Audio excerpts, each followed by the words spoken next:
మనసా కవ్వించకే నన్నిలా. ఏంటి తెల్లారగానే స్నానం చేసి అలవాట్లేదా? నాకు తెలుసులే. చేసేటప్పుడు చెప్పు, మన ఉద్యోగం అందరికీ సాయం చేయడమే. నీ సాయం కావాల్సినప్పుడు చెప్పి పంపిస్తాలే. ఓ రైసులు చూద్దాం. జానికే కదా నీ పేరు? కాదు, సుమతి. ఏం కావాలి నీకు? అదే మామూలుగా ఇంటి పనులు చేసేవాళ్ళ పేరు జానికనే ఉంటది. ఏంట్రా తనతో? ఏం లేదన్నా, తను నాకు గేలం వేయాలని చూస్తుంది. ఏంటి? తను నాకు గేలం వేయాలని చూస్తుంది అంటున్నా. నేను చిక్కుతానా? నా లెవెల్ ఏమిటి, ఆ పని మనిషి లెవెల్ ఏమిటి అన్నట్టు మర్చిపోయిన. రాత్రి వెళ్ళిన బండి ఇంకా రాలేదేంట్రా? ఇంకా రాలేదా? అవును. ఒకవేళ యాక్సిడెంట్ అయి బండి లోయలో పడి ఖాళీ బూడిదైపోయి ఉంటే? రేయ్, నీ దరిద్ర పునరు డబ్బును ఎదవ. అలా జరుగుంటుందేమో అన్నానంతే. మనసా కవ్వించకే శశి శశి శశి. నెమలి వాహనం రాలేదు, నా లారీ ఇంకా రాలేదని చెప్తున్నా. లారీయే కదా వస్తుందిరే. అన్నా, అతనంత కష్టపడుతుంటే వాళ్ళంతా సాయం చేయకుండా అలా చూస్తూ నుంచుంటారేంటి?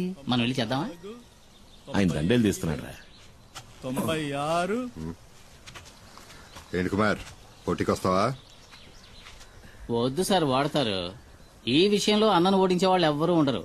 అన్న పులి కదా. మీరా నాకేదైనా పని ఇప్పించండి సార్. నేనేమీ చేయకుండా ఊరికే తిని కూర్చోను. నాకు కూడా ఊరికే ఉండడం ఇష్టం ఉండదు. అయితే నేను ఇక్కడ ఉన్న బళ్ళని కడిగేస్తాను. కొంచెం ఆలోచించేయన్నా. పరా. అయితే నువ్వు వెళ్ళి ధైర్యంగా కడిగానా? మురికి ఎక్కడుందో నేను చూపిస్తాను. గుద్దినట్టే వెళ్ళి 2 బకెట్లు నీళ్ళు తీసుకురా.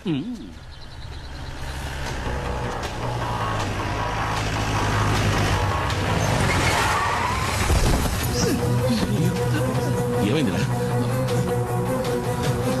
ఏంట్రా ఏమైంది? డాడీ, పెద్ద ప్రాబ్లం అయింది. మేము ఫ్యాక్టరీ దాకా వెళ్ళాం. అప్పుడే 3-4 జీపుల్లో ఎవరో వచ్చారు. లారీని తీసుకువెళ్లారు. శివాన్ కూడా కిడ్నాప్ చేశారు. ఎవరు మిస్టరీ వాళ్ళు?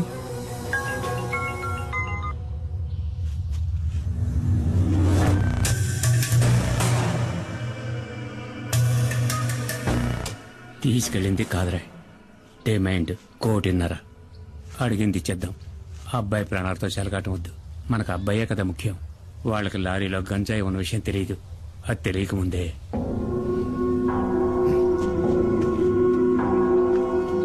ఏంటి ఏమైంది మేస్త్రి? ఇది ఒక పాత లెక్కలే, తీర్చాలి. తీర్చక తప్పదు. ఇదిప్పుడు మన డాడీ కొడుకు విషయం కాబట్టి వెనక్కి తగ్గారు. డాడీ ఎప్పుడు తెల్ల డ్రెస్ వేసుకోవడమే చూశావు. నల్ల డ్రెస్ వేసుకున్నారే అనుకో, ఎముడొచ్చినట్టే ప్రాణాలు తీయకుండా వదలడు. తీసుకెళ్ళని మొహాన్ని కొట్టు. నాకెప్పుడు పుచ్చుకోవడం తప్ప ఇవ్వడం తెలీదు. దీన్ని తిరిగి ఎలా తీసుకోవాలో నాకు తెలుసు. మేస్త్రి, నా బిడ్డ ఒంటి మీద ఈగ వాళ్ళని కూడా చీరేస్తానని చెప్పు. నా నెమలి వాహన సంగతి ఏంటి మరి? అదేగా ఇప్పుడు చెప్పింది. నీ లారీని మా శివాని వాళ్ళు పట్టుకెళ్లారని. భద్రా, బండిది, నువ్వు రా. నేను వస్తాను. నా బండి నాకు కావాలి.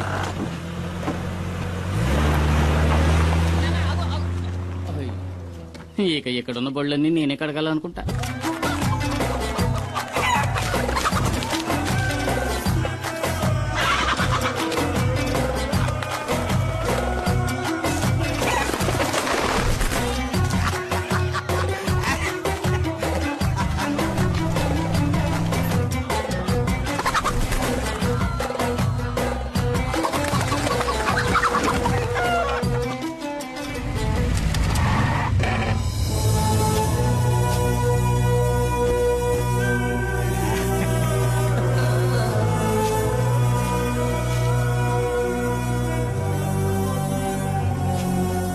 రే బషీరా, డాడీ డబ్బులు ఇవ్వరని చెప్పావు కదరా, ఇప్పుడు ఏమైందా? నా కాడికి ఎత్తుక్కుంటూ వచ్చేలా? మేస్త్రే, నువ్వు వెళ్ళి మీ డాడీ గిరిజాతో చెప్పు, ఈ కాదరుతో పెట్టుకుంటే ఆడికి భూమి మీద నూకలు చెల్లినట్టే కదా. ఇదే వాడికి కూడా బాగా తెలుసు, ఎందుకంటే ఆడు నా దోస్తు కదా. రే వెళ్ళి ఆ డబ్బులు తీసుకురారా. సుల్తాను, ఆడిని తీసుకురమ్మనా. వాడిని ఇలా తీసుకురండ్రా.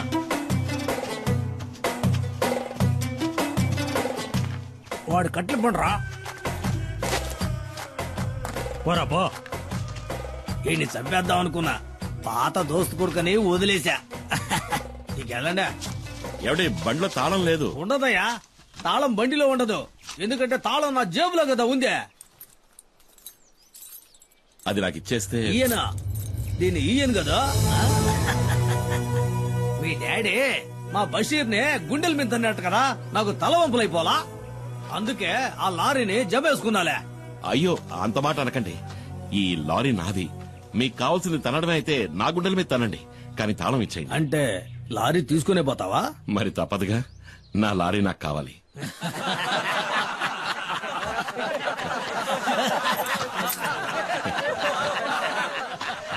దేకో భాయ్, వీటిని చూసినావా? 1వ నెంబర్ 7వ సంధిని బాగా కొవ్వెక్కి బలిసి ఉన్నాయి. వీటిని గనక నీ మీదకి ఉసుగొల్పినాను అనుకో, నీ గుండెల్ని సీల్సి శాండాడతాయి. వెళ్ళిపోయి ఇంటి నుంచి.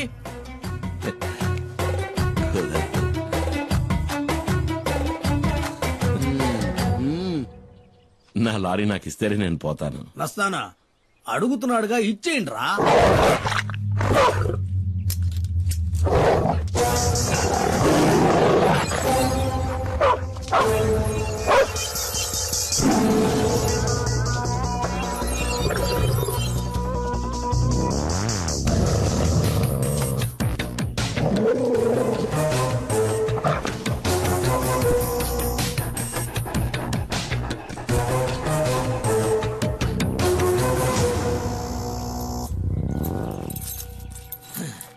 ఏంద్రా చూస్తా నిలబడ్డారో, ఏసేయండి.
తాళం చెవి అదే మన పాకెట్లోనే కదా ఉందే.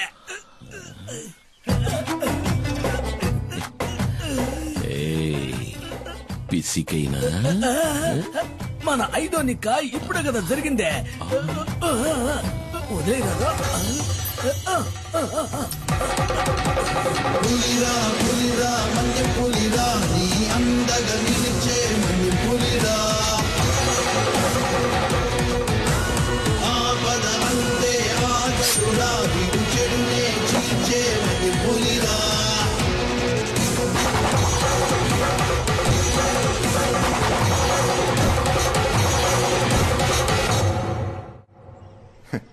నేను అసలు ఊహించలేదు. నా గౌరవాన్ని కాపాడా. కుమార్ వీరుడు రాను. డాడీ ఒకరి భుజం మీద చెయ్యి వేసుకుని మెచ్చుకుంటే అది చరిత్ర. చరిత్ర తెలుసా నీకు? క్షమించాలి, నాకు ఈ చరిత్ర అంటే ఏమిటో తెలీదు. అన్నట్టు చరిత్ర అంటే కమల్ హాసన్ మరో చరిత్ర. నీకేం కావాలి? ఏం కావాలన్నా సరే అడుగు. ఆ దేవుడే వరమిస్తున్నాడు అనుకుని కోరుకో కుమార్, కోరుకో. నేను అడగొచ్చా? ఈ ఇంటిని నా పేరు రాయించమని అడుగుతాను. ఒకవేళ ఇస్తే అమ్మేసి డబ్బు చేసుకోవచ్చు కదా. అరే అడుగు కుమార్ అన్న. అడిగైనా అడుగు. అడుగుతున్నా, ఉమ్. అడిగేయచ్చు కదా. అడుగన్నా. నా తమ్ముడు మణికేదైనా ఉద్యోగం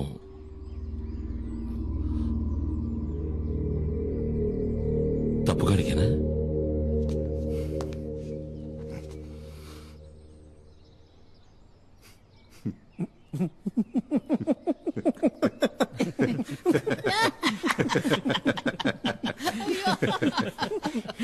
నీ తమ్ముని రేపే వచ్చి నా ఫార్మసిటికల్ కంపెనీలో జాయిన్ అవ్వమని చెప్పు. నిజమా? నెలకి అతనికి 40,000 రూపాయలు జీతం. ఏంటి చాలా? చాలానా? ఎంత మాట అన్నారు సార్. నేను మీకు జీవితాంతం రుణపడి ఉంటాను. మణికి మంచి ఉద్యోగం, నెలకి 40,000 జీతం. నాకు మా నాన్న చెప్పిన బాధ్యతలు తీర్చేశారని సంతోషంగా ఉంది. ఎందుకో తెలియట్లేదు, నాకు చాలా భయంగా ఉంది. దేనికే? పాపం ఆయన చూడ్డానికే మొరటోడ్లా ఉంటాడు, కానీ చాలా మంచి మనిషి.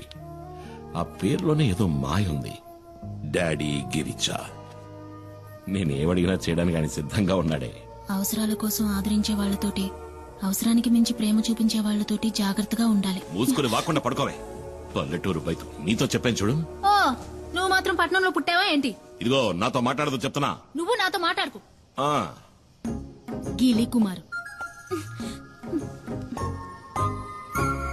నాకు అసలు ఏమీ తెలియదు అనుకుంటున్నాడు. నేను బుద్ధి లేని దాన్ని. దున్నపోతులాగా ఎలా నిద్రపోతున్నాడో చూడు. ఇప్పుడే కదా నాకంతా అర్థమైంది. ఆడు ఇంద్రుడు చంద్రుడు అంటూ పొగట్టం ఒకటి. నాకు మాయ మాటలు చెప్పి ఎంత హాయిగా నిద్రపోతున్నాడో. లేవయ్యా. ఎవరిని మోసం చేస్తున్నావు? కొడతావంటే ఈ ఊళ్ళోకి రావడానికి, దానింటి పక్కనే ఇల్లు చూడ్డానికి నువ్వెంతగానో కష్టపడ్డావు కదా. ఆ, ఆ, ఆ, ఏంటే? ఏంటా నిన్ను మైనా మైనా అంటూ సరసాలా ఏంటి విషయం? ఏమో నాకేం అర్థం కావట్లేదు తల్లి. మీ అమ్మకి నట్టు కొంచెం లూసారట్టుంది. పద వీళ్ళేంటో చూద్దాం. నేను అమాయకురాలని చెప్పి మోసం ఏంటి చేస్తాను. పొద్దున్న ఈ గొడవ? ఏం జరిగిందిరా? సరే గాని నాకు మంచి టీ ఇవ్వు. టీ లేదు జీ లేదు, వెళ్ళి ఇక్కడి నుంచి. ఏయ్, ఏంటో ఈ సనుగుడు? అసలు ఏం జరిగింది? నాకు మతి చెడింది. నిన్ను నమ్ముకొని వచ్చాను చూడు, అదే నేను చేసిన పెద్ద తప్పు. సే కాస్త అర్థమేంటి చెప్తావా? నేను చెప్తాను. హెహె, పక్కింట్లోనే సమస్య. నిన్న రాత్రి ఆ ఇంటి బాత్రూమ్ లో అనుకోకుండా నేను ఒక వెలుగును చూశాను. ఆ సమయంలో బాత్రూమ్ లో లైట్ ఎందుకు వెలగాలి? కరెంటు ఊరికి వస్తుందా ఏంటి? అది చూడగానే నాలో ఇంట్రెస్ట్ పెరిగింది. అసలు మ్యాటర్ ఏంటని నేను చాటుగా ఉండి చూశాను. షాక్ అయిపోయిన. లోపల ఉన్నది ఎవరనుకున్నారు? ఎవరు? ఎవరై ఉంటారు? ఎవరో చెప్పరా. నీకు బాగా కావలసిన వ్యక్తి. అంటే అంటే ఏముంది, నీకు బాగా బాగా కావలసిన ముఖ్యమైన వ్యక్తి. ఎవరో చెప్పి చావరా. ఎవరో చూపిస్తే మీరు నా బుగ్గ మీద ముద్దెట్టుకుంటారు. రండి చూపిస్తా. నువ్వు రా వదినా. నువ్వు తనను చూసావంటే నువ్వు వదినా కలిసే నాకు ముద్దిస్తారు. అంత సంతోషం వేస్తుంది. అదిగో చూడు.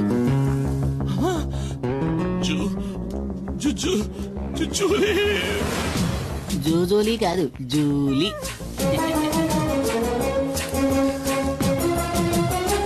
ఇక్కడికెలా వచ్చావు? ఇక్కడేం పని? తర్వాత చెప్తా. ఎప్పుడు? తర్వాత నువ్వు ఇక్కడికి వచ్చావేంటి? ఆ? నేను ఇక్కడికి వచ్చానేంటి? ఏంటి? అది ఇక్కడికి ఎలా వచ్చిందే? అదే నేను నిన్ను అడుగుతున్నది. అది ఇక్కడికి ఎలా వచ్చింది? నాకు తెలీదు. నీకేమీ తెలీదా? ఇద్దరు కలిసి నాటకాలు ఆడుతున్నారు. ఇంట్లోకి రా మైనా. చెప్తా. తప్ప. అంటే మీ ఇద్దరి మధ్య అక్రమ సంబంధం ఉంది. ఓనీ. ముద్దడిగితే రేయ్, మొత్తేశాడు. నీకు పనిలో టైం కావట్లా? స్నానం చేసి బయలుదేరచ్చు కదా పోరా. నువ్వేంటి నా మీద విరుచుకుపడతావు? నేనేం చేశానని? నువ్వు రాముడివి, శ్రీరాముడివి.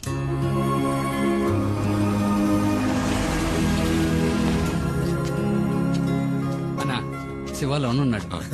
రా అన్నయ్య. లిస్ట్ అవుట్ కరెక్ట్ గా ఉంది కదా, త్వరగా చెక్ చేయండి. Okay sir. Okay carrier. Hello welcome. Hi sir, mister Subrahmanyam our new marketing manager and his brother mister Kumar. ఈయన డాక్టర్ రామ్ ప్రసాద్, మన సైంటిస్ట్. అంటే ఏంటి? అంటే శాస్త్రవేత్త అని అర్థం.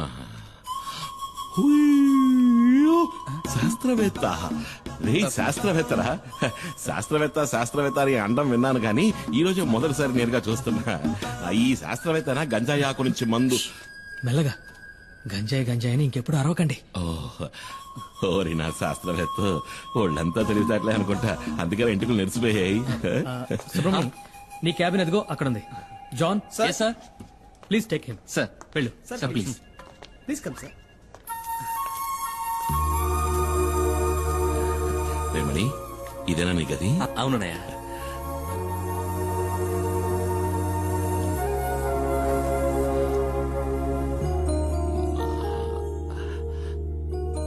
మణి, సుబ్రమణి. అన్నయ్య అది మార్కెటింగ్ మేనేజర్. చదువు నన్ను ముద్దురు కదా, ఊరికేదో బాగేశా. రే నువ్వు వెళ్ళాయి ఆ కుర్చీలో కూర్చోరా, ఓసారి తన్నిదిన చూసుకుంటాను. నన్ను ఆశీర్వదించన్నయ్య. ఏంట్రా? నన్ను చూసుకోవడానికి అమ్మా నాన్న కూడా లేరు, అన్నీ నువ్వే కదన్నయ్య.